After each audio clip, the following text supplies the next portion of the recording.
Hey, I want to welcome Kennesaw Happenings. We're here in the studio at Overture, located right beside Academy Sports, behind QT and Popeyes. In the studio is an old friend. We just kind of got reacquainted. So, Laura, tell our viewers who you are, what you do, and who you serve. Sure. Good morning, everybody. My name is Laura Cawthern, and I serve mostly 55 and up seniors. Been in the industry for over 25 years, actually. Started out as a caregiver, and I met Pete, back when I probably moved here back in 2007. I owned a little wine store and know a lot of people in Ackworth and Kennesaw, and he ran into my LinkedIn. I work for a home care company, and really, as a resource for seniors, I really help people connect with who they need to connect with, if it's hospice or home health, or needing a caregiver, or finding some place to live. That's kind of more of my specialty. Anything with long-term care insurance, I'm your gal. So I want to help seniors every day, and love working with the seniors. Yeah, if you 25 years of working with seniors, I mean, do you have two hearts? I was just wondering because you have to have a big heart. Yeah, you do. You do. Yeah. So what, like, let's go back a few years, maybe not 25, but Yeah. what kind of got you on that path? Because it is a different industry and you have to really love it to be a part of it. What got you interested in it? Great question. I think it's my grandparents just had, I grew up in an Italian family, so I had, close grandparents that lived till over 100, even a great grandma on that side. And just all together, we were just very close. They would watch me. We did a lot of stuff together. And then on my other side is Irish. And my grandma, my mom was a nurse. And so she had long hours and she took care of me. And just growing up with that, like just the grandparents so strong in my life. So I'm like, what can I do to be around them? Because they're my favorite people. So. Yeah, I've heard similar stories. Yeah. We actually had, I don't know, do you ever do any business with Gaines Park? Yes, that's a cute Bonnie, place. Yes. Yes. She's like the Italian mom that we always wanted to be around, because I had, growing up, my best man and just my best friend, like in high school, his mom was an unbelievable cook. Yes. And just, we would always go over there for lasagna, pizza, everything Italian. So it was like, you basically, like on Sunday and just special, you're always in the kitchen, entertaining and feeding people. And so she was saying something similar. Yeah. So you combine Irish and your Italian roots. Wow, that's like crazy. Yeah, don't make me mad. Yeah, I know. I'm going to keep it like as positive as I can. I do not want an Irish person on my warpath. Yeah. So tell us, so those 25 years, have you seen like the industry evolve? What could you share with our viewers through that journey? There's obviously a lot of different things that go on. What have you seen being in your position for that many years? Oh my, that is, we could be here all day with that. I mean, yeah, it has changed so much on just even being expensive, to be honest.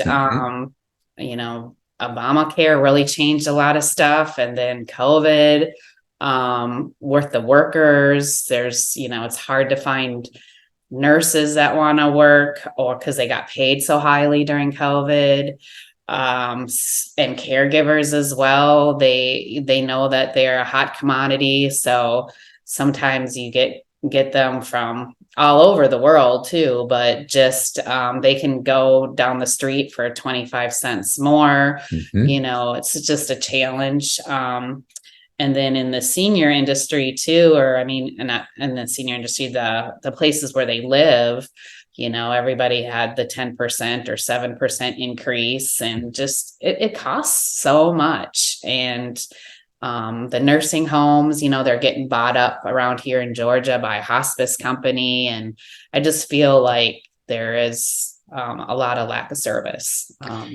Yeah, it seems like, and I'm new into it, basically moved into it. Yeah. So, but in learning on the job, kind of like, because each person that comes on has a different perspective of things. Mhm. But I was telling Bartina before you came in that I said, now Laura is a relationship builder and a connector. Mhm. So through our process, that is two of the most important skills I think that a person needs to be successful. Yeah. What would you say, like, and my friend, because you mentioned Tara, Yeah. my friend was out on a Saturday going around town looking for places. Uh-huh. And I said, Craig, you know what I do, don't you?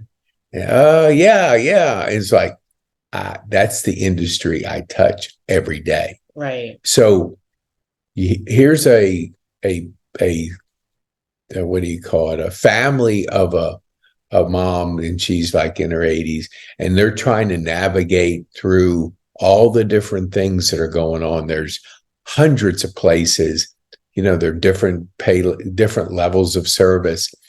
As a person that's a resource, how do you walk the kids through the process? Give us an idea of what you're doing to help them through this maze of choices. Sure.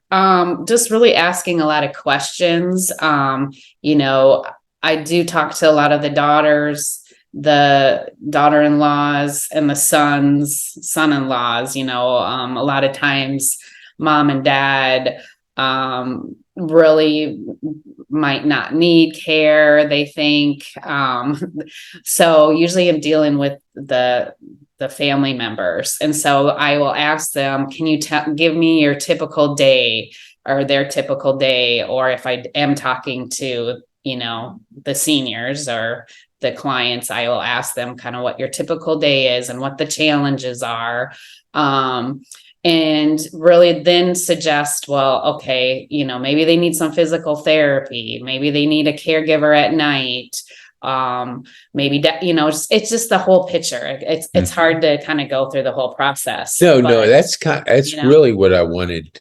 The asking of questions, because there's not one situation that's the same. Right. It's always this person needs this, and you have to kind of think on the job of where you can help that person and add value. Right. And we were kidding as we were walking through the courtyard, because you asked a question right off and I said, yeah, that's great. You're direct. And you said, yeah, that's the way I am. Yeah. And I think today I love it because you got to ask the direct questions, like, whatever it is, instead of asking the fringe questions to get to the main question. Yeah. It's so important. Time is really critical in everything. Right. And if you have to dance around a question, you're wasting time. Yeah, you can't. And sometimes I'm not super harsh. I try not to be harsh, but reality is that sometimes if you don't put something in place too, something bad happens. And, I always hate that.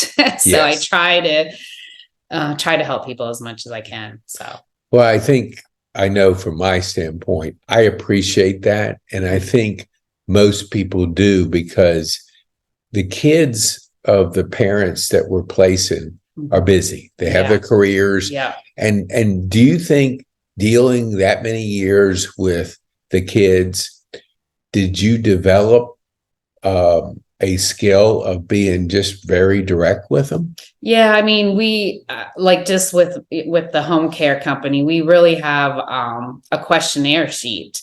And so it's nice, to just, oh yeah, I forgot to ask you that. Or what about this? Or do you have long-term care? Or, who is your doctor? Just you asking those great questions. And so I think that, when you are talking to someone, it's nice to kind of go through their whole, a bunch of questions that are routine, I guess, is what I'm trying to say. So. What would you say? I'm always curious the relationship part.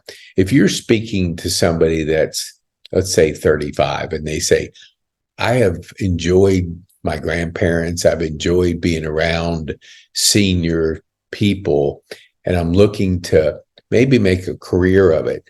If you're speaking to them, what would you say to them based on your 25 years of experience? I So would we'd give them advice, right? give them advice. That, I would want to know their story too on why would you want to work, or why do you want to work with the elderly or the seniors? What they, you have to have that connection with them. Mhm. And it's not about making money or tons of money. If you're in it for that, you're not in the right place, because you see a lot of sadness too. And, just bringing that companionship is really important. So I guess just asking, why do you want to work with seniors? Like what the question you first asked me, Mhm. So if you can tell right away when it's just not there. Yeah, no, I agree with you Just, 100%. And I do ask that question because I'm always curious of why somebody's in an industry, not just the seniors, but just generally. I think it tells the connection and where the heart is, because you're right. If you don't have a heart for whatever you're doing, regardless of what you're doing, there's going to be a disconnect. And I think having a heart, you're more open to what is going on in an industry like the seniors. Let's go back to your ability to kind of work in a community. I've always known you as kind of like a person that enjoyed community. Would you say that is growing up, like you talked about earlier, or did you develop over time? You could see that community was really important. Speak to just the word community. Like just really helping each other, like that connection is kind of what you're asking.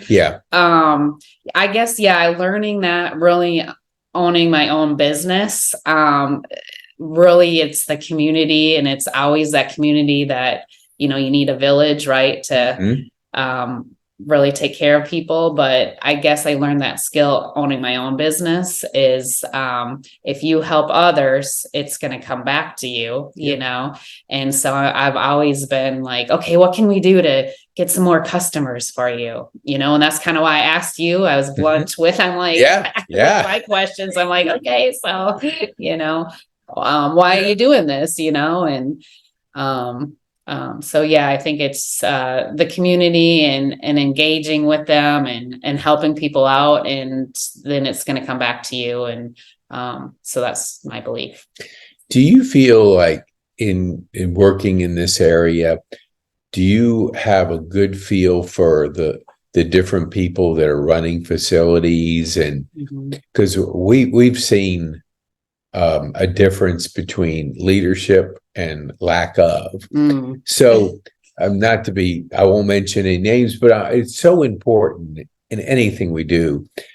But in senior care, what have you seen, like if somebody changes leaders and all of a sudden the community definitely gets affected? Oh yeah. And when we get older, we like our routines and we don't like change. But there is communities out there that, when you are looking for a place, I always like, how long have you been here? How many, the sales, how do they treat the salespeople? I have so many friends in the industry that, really have some health conditions and had to change, maybe even getting out of the senior world because it's so much pressure that these management companies put, because they are about maybe making money. I hope I'm not getting in trouble with some people, but it's just, I think it's important to really be real with people, because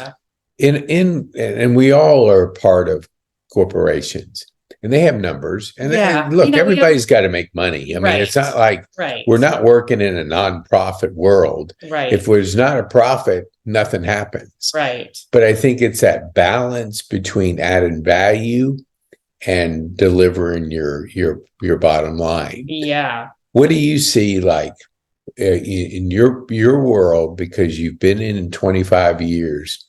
You mentioned earlier about how COVID and just a couple of things, Obamacare came in and it changed the industry to a point that maybe we're not as service oriented as we were before. Yeah. What do you do personally to deliver a high level of service? Oh gosh. That's a good question. Just really, I mean, I treat every family like it's my own.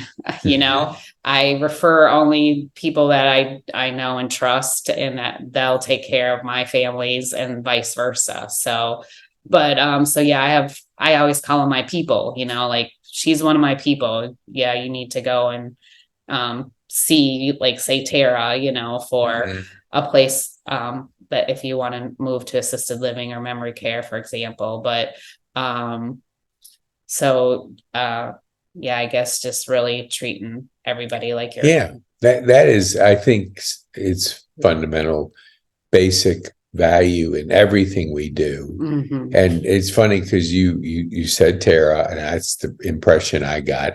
And her husband's a golfer. Yeah. Oh, like, yeah. I mean, they came in and he goes, "Well, meet my husband, and he's a golfer," and we're talking golf and all this kind of stuff. So I was going like, "This is my kind of couple here," because he's off and he's a pretty good golfer. That's good. And so he was out in Phoenix at the waste management tournament at that 16th hole, and it was like crazy to see the connection of a person. And I agree with you with Tara. She's kind of like that person you can trust. Yeah. And I think that's so important in an industry that you're trying to find those partners. Mm-hmm. And the other person, I think, off the top of my head, Bonnie, who runs Gaines Park. Yeah. She's Italian. Yeah. And, you know, and so when she was on, it was like, it slipped out. I mean, it didn't slip out, but I called her. We were introduced to Leader with Lunch with a Leader.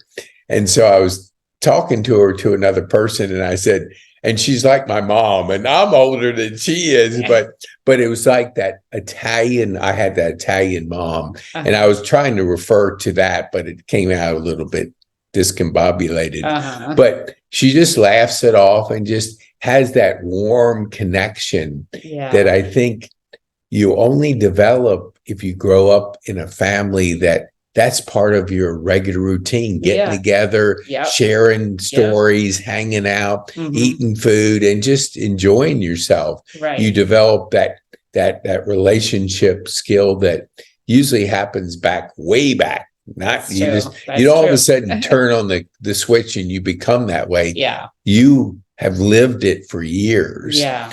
I grew up that way. Yeah. You grow up that way.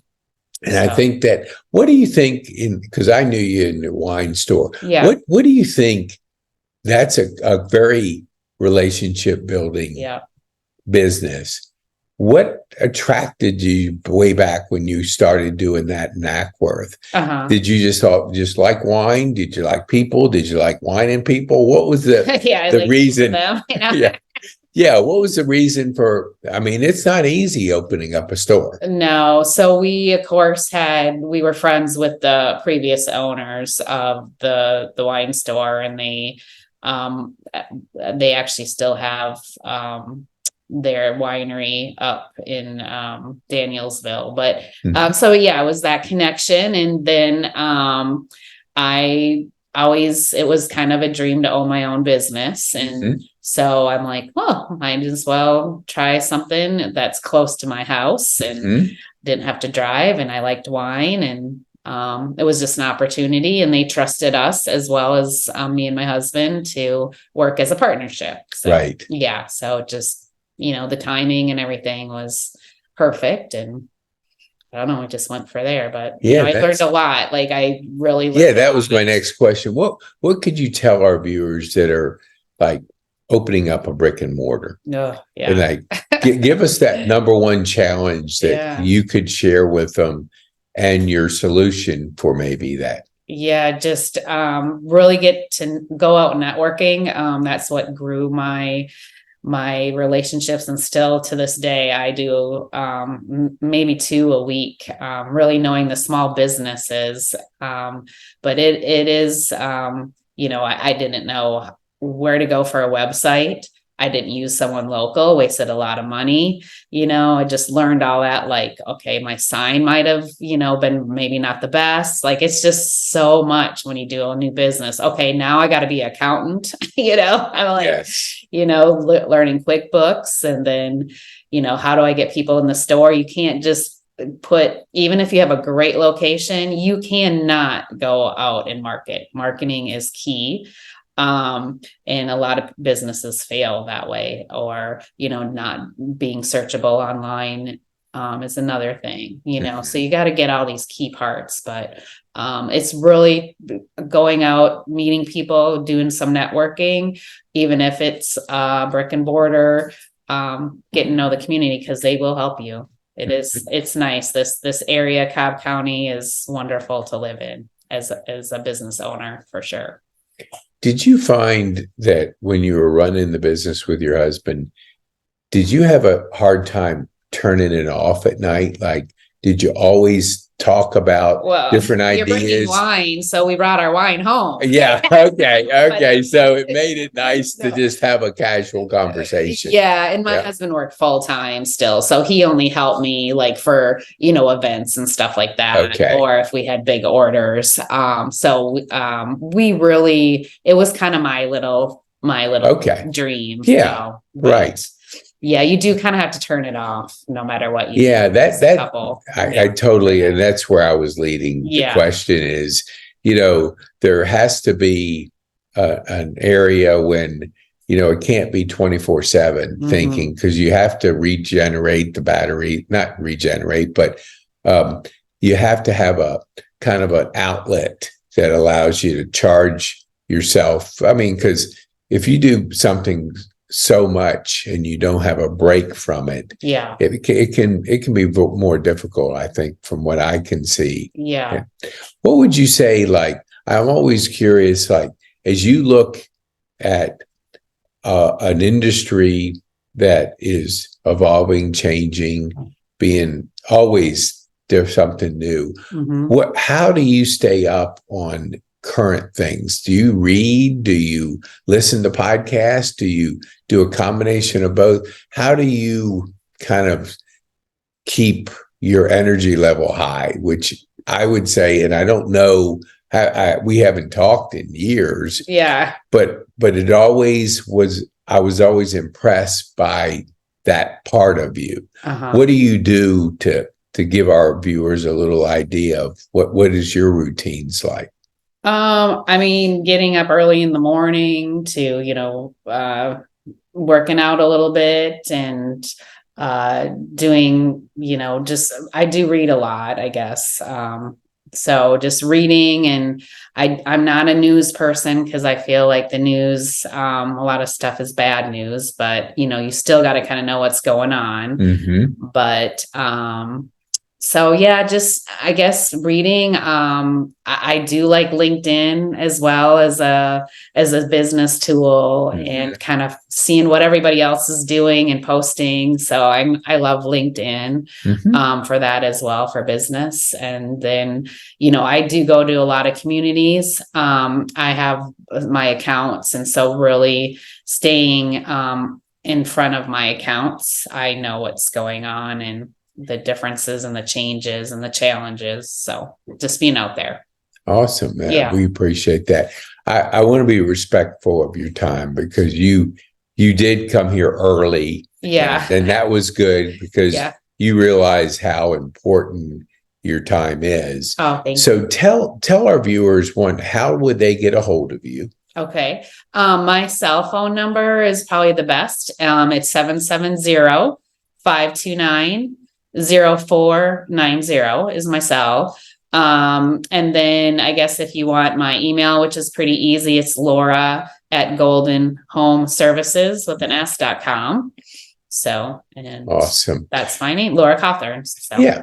And so we'll put it in the show notes if you're driving. We Okay. don't want you writing down and driving, not in this area, because just right outside, they're putting a bridge behind Academy Sports over to Old 41. Oh, If you try to go out on 41 at 5 o'clock, good luck. yeah. Because it's like a parking lot. Yeah. And so you can see we're growing as a county and a city and things like that. Yeah. Okay. So what would you, if you could, in our time together, if there was one thing that you would want our viewers to take home from this podcast, what would it be?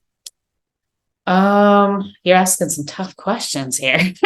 Well, hey, I didn't start off asking tough questions. I mean, not this, but a couple, almost 200 later, you learn from people like Larry King. Okay, go ahead. I guess just to take away from the podcast, I really just go out and just get out in the community. You can reach out to me if senior centers to, where to find some transportation. Just do not, stay in your apartment. Go out and meet somebody, it's so important for connection. I guess, how about connection is my word. Yeah, I love it. That's a good word. Yeah. Now, when you said that, because I was talking to Martina before you came, she was looking at your website and she said transportation.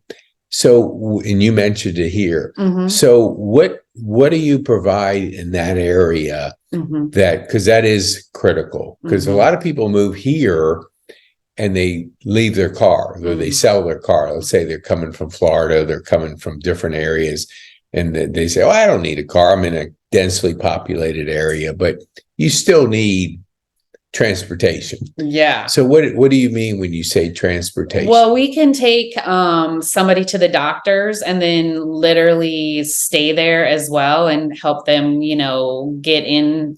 Sometimes you still would have to be mobile with us.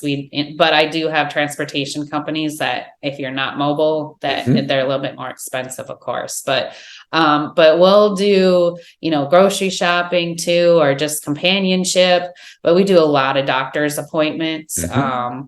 And a lot of the communities have their little bus that they'll do their trips and do doctors. But sometimes people have a doctor down, let's say in Atlanta or the VA, that's in Decatur. So we'll go with and make sure that they do that. But just whatever they need. We do a 2-hour minimum for that, but usually people will need 2 hours. So it's pretty affordable.